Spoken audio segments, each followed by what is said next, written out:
후보자 장관 되신 다음에 개헌 발동 건의할 생각은 없으시죠? 그냥 예 아니오만 해주세요. 없습니다. 어제 이재명 대표가 개헌 얘기한 것에 대해서 대통령실에서 말도 안 되는 거짓 정치 공세다. 이것도 당연히 동의하시겠죠? 네, 그렇게 얘기한 이유는 윤석열 정부는 개헌을 안 할 거다. 해도 국회에서 바로 해제가 될 거다. 그겁니다. 제가 얼마 전에 이렇게 얘기했습니다. 김영현 후보자를 국방장관에 갑자기 임명하려는 것과 대통령의 반국가 세력 발언은 김건희 여사의 감옥행을 막기 위한 개헌 준비 작전이다. 이것도 말이 안 되는 정치 공세라고 생각하시는 게 당연하겠죠? 동의하지 않습니다. 네.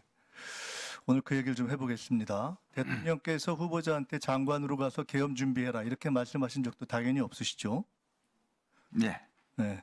설령 개헌을 해야 할 상황이 온다고 해도 국회가 과반수 의결로 요구하면 바로 해제될 것이기 때문에 후보자도 사실상 개헌은 현재 불가능하다. 그것이 대통령실과 정부 여당 관계자들의 주장이기 때문에 이렇게 보셔서 그렇게 말씀하시겠죠? 생각해 본 적 없습니다. 네. 아니, 생각해 보신 적이 없는 것이 아니라 개헌이 불가능하다라고 주장을 네. 하고 있지 않습니까?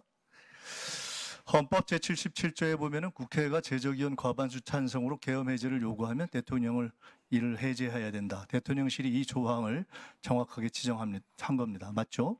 네, 국회의원에게는 불체포 특권이 있기 때문에 계엄이 발동돼도 국회의원들이 국회에 모여서 해제를 요구하면은 계엄은 해제됩니다. 이것이 100% 진실이면은 대통령실 얘기가 맞고요. 이재명 대표 얘기는 거짓 정치 공세고 괴담이 됩니다. 근데 계엄법 제13조에 보면 여기 PPT를 중간중간에 제가 이건 띄우라고 안 했군요. 계엄법 13조의 국회의원 불체포 특권을 보면은 계엄 시행 중 국회의원은 현행범인 경우를 제외하고는 체포 또는 구금되지 아니한다 이렇게 돼 있습니다. 그 얘기는 뭐냐면 국회의원들이 계엄법상 현행범으로 현행범입니다. 또는 구금돼서 계엄 해제 의결을 과반수로 만들 만큼 참여하지 못한다면 지금까지의 이야기는 다 바뀌게 되는 것입니다. 이런 상황이 실제로 생긴다면 거꾸로 이재명 대표 이야기는 진실이 되고 대통령실의 이야기는 거짓이 될 수도 있겠죠. 자, 현행범의 정의는 뭘까요? 한번 저기 떠 있지 않나요? 네. 형사소송법상의 현행범 정의가 있습니다. 범죄를 실행하고 있거나 실행하고 난 직후의 사람을 현행범이라고 합니다. 그중에 1. 범인으로 불리며 추적되고 있을 때 4. 누구냐고 묻자 도망하려고 할 때 형사소송법상 현행범의 정의입니다.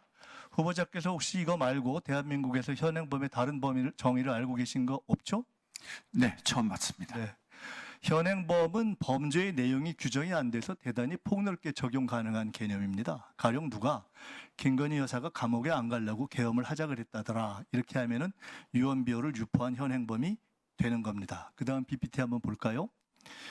지금 저기 있는 대비계획이라는 것은 지금 소위 얘기하는 박근혜 정부의 개헌 문건이 대비계획 세부 자료입니다. 이 중에 13 자료가 떠 있을 겁니다.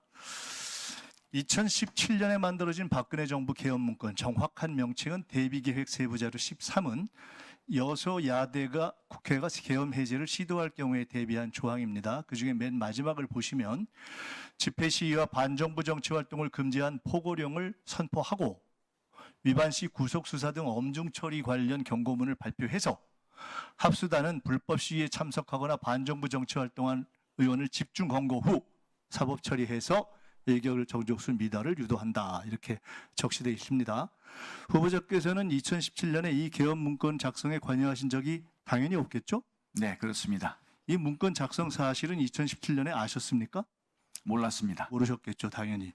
2017년 당시 후보자는 계급과 직책이 합참작전본부장이었던 것 같은데 맞습니까? 맞습니다. 2017년에 이 문건이 작성된 건 팩트인데 합참작전본부장이면 꽤 고위직인 후보자도 몰랐다는 겁니다. 즉, 이 정도의 문건 작성은 극소수 외에는 군 고위 장성들조차도 몰랐던 게 당연하겠죠. 만약 후보자가 이 시점에 이걸 아셨다면 되게 황당하다고 하고 반대 이상하게 생각하셨겠죠? 네, 그렇습니다. 그렇겠죠. 만일 이 시점에서 권력 어디선가 개헌 논의가 있어도 정부 여당과 군 관계자 대부분이 모르는 것이 2017년 후보자의 경우를 비추어 봐도 당연히 정상이겠죠? 그렇겠죠. 자, 이 개헌 문건에 대해서 정부 여당 관계자들은 문재인 정부에서 요란하게 조사했지만 무죄가 났다 이렇게 이야기합니다. 자, 실제 내용을 보겠습니다. PPT 한번 띄워주세요. 추미애 전 대표가 민주당에서 개헌 문건을 제기했을 때 정부 여당이 지금처럼 아주 똑같이 펄쩍 뛰면서 부인했습니다. 결국 2017년 개헌 문건 작성은 사실이었습니다. 제가 당시 추미애 대표에게 제보했던 사람 중 하나입니다. 정부 여당이나 관계자들의 주장처럼 조현천 당시 기무사령관의 내란 예비 음모 혐의는 검찰에서 무혐의가 되었습니다. 왜? 문건은 작성되었지만 문건 작성만으로 실질적 내란 위험에 이르는 것은 아니다. 이런 이유입니다. 그러나 조현천의 개헌 문건 작성 직권 남용은 현재 1심 재판 중이고 문건을 작성하고 은폐한 기우전과 소강원 당시 기무사 5처장과 610 부대장은 2심에서 유죄를 받았습니다. 그건 아시나요? 모르시나요?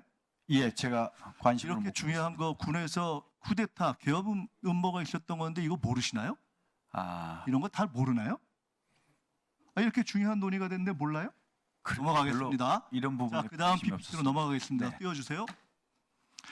국가 비상사태가 발생하면 국방부는 계엄 선포 요건을 검토해서 대통령에게 건의하고 국가안보회의와 국무회의 심의를 거쳐 선포합니다. 즉 계엄 선포 검토도 건의도 국방부 장관이 하게 되어 있죠. 이건 아시죠?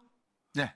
자, 그다음 PPT. 헌법 77조와 계엄법 9조에 따르면 비상계엄 선포 시에 체포, 급음, 압수수색, 거주, 이전, 언론, 출판, 집회, 결세에 대해서 국민의 기본권 제한이 가능합니다.